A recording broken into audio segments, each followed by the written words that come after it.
Welcome back.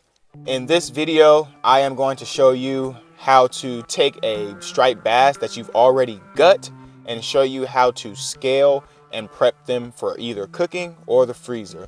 So what we're going to do first is take our striped bass. These striped bass here are both around 19 inches. One may be around 21. The top one may be around 21 inches, but on the boat when I measured, it was 19 inches. Already got both of them gutted. I gutted them the night that I caught them. Sometimes I will gut them and prep them the same time. This time I wanted to try a little different experiment and actually gut them the night before and then scale and prep them the next day. As you see, the insides are all cleaned out. All I had to do was cut from the bottom fin up to the throat. And how you scale this is very simple. You take your knife and you cut against the scales, and you see those scales will pop right off. Be careful of these fins. They are sharp and can cut you.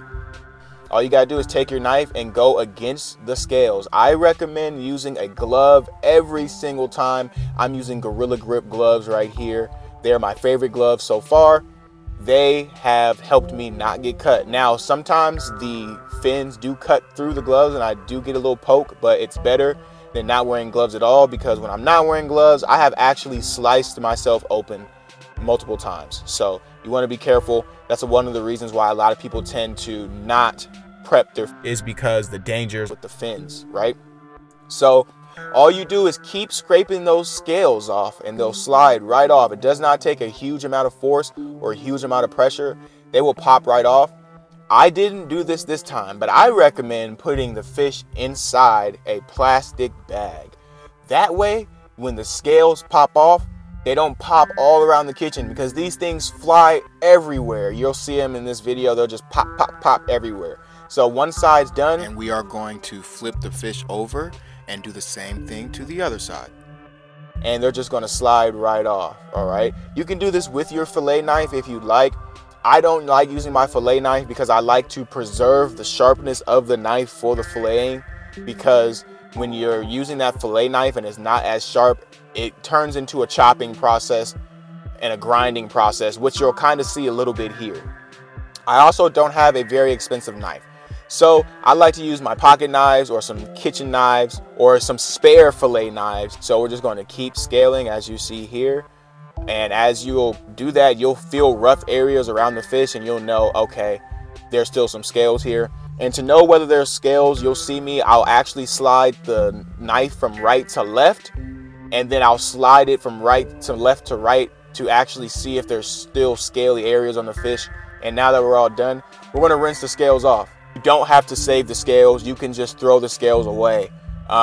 So let's get into the cutting process. In order to actually fillet this, you're going to want to cut right in front of the gill, right in front of that first fin. Now, I told you, my fillet knife is not super sharp, so that's the reason why I am not just filleting right through this meat. You're seeing that I'm kind of sawing sometimes to get this fillet off. So you want to make sure you're being very careful, you're wearing your gloves, and you're ever cutting towards yourself. Just going to keep cutting here until we reach the back tail of the fish. Once we get to that back fin, we're going to take that meat off. Sometimes it might be stuck by a tendon. Sometimes it tends to get stuck on the muscle that holds the fin attached to the top of the fish. So you just want to cut that off, as you'll see me doing there. And some people may eat the fins. I personally like eating the skin because I like the omega-3s. And I also like how it tastes. Also, you get more meat that way. And there goes our first fillet. I got a little bit of extra fish in the back that I'm going to cut off here. That'll make a little tiny fillet. And we're going to take that and we're going to put it right to the side as well. Now, we're going to take a knife. Not everyone does this, but I do this. I say recommend take a knife or take a fork, and you can scrape off the inner meat that's still stuck on these bones, because you might not be able to fillet all the way down. But if you want to use this extra meat comes in handy. Sandwiches, you can always use that extra meat. So same process, cut from the in front of the gill, in front of the first fin, take that fillet off, and then scrape all that extra meat that's in there. Now, some people will take the fish by the gills, rip it out through the mouth, and gut it that way so they can stuff the fish. One day, I will show you how to do that. I just haven't mastered it yet. And now I'm gonna take this fish, I'm gonna put it in this bag over here, and I'm going to take it into my garden and soak it to make fish fertilizer. And now we're gonna rinse off all the scales that's possibly on that meat.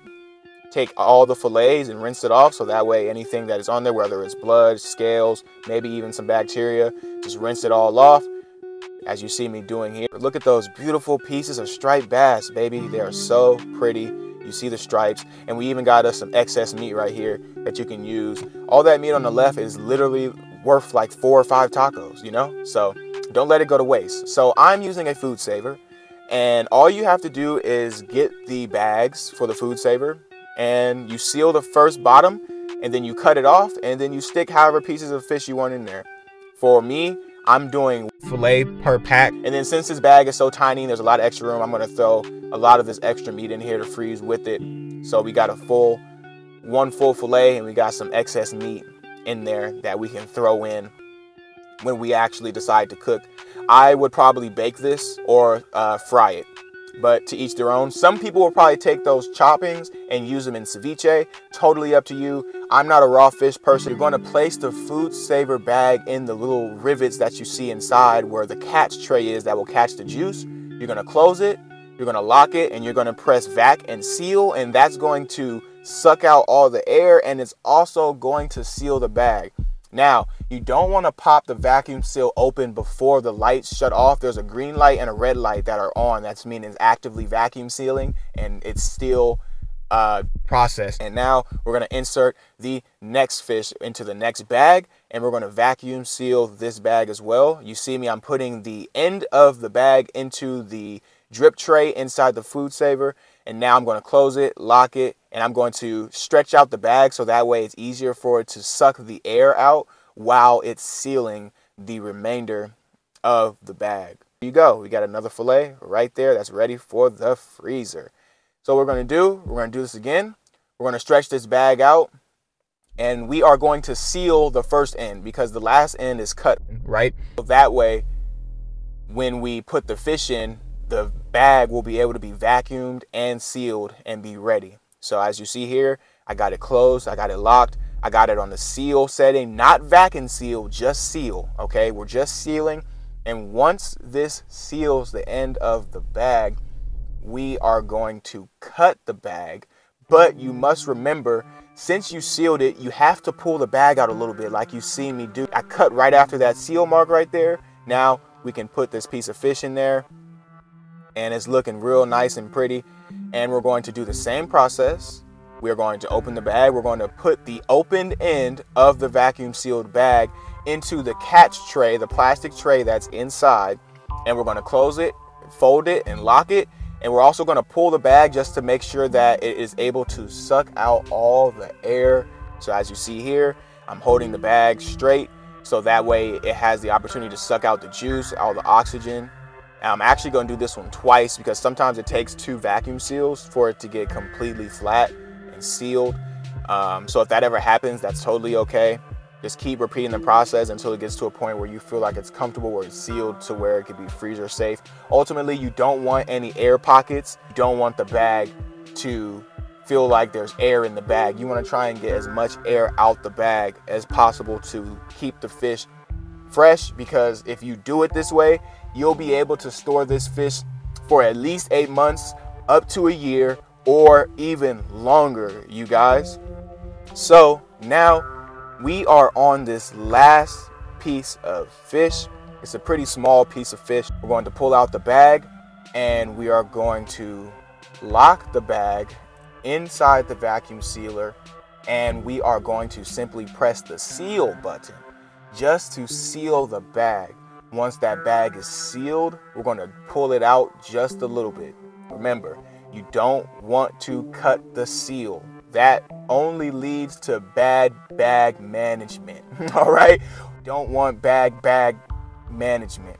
You want to pull that bag out just a little, and you want to cut that seal so that way you are efficient. And you want to make sure you cut not only past the seal, you want to cut past it enough to where the bag won't rip open, but you don't want to cut it too much to where you got a whole bunch of extra bag, because ultimately that's just going to lead to you buying more bags faster. And what does that lead to?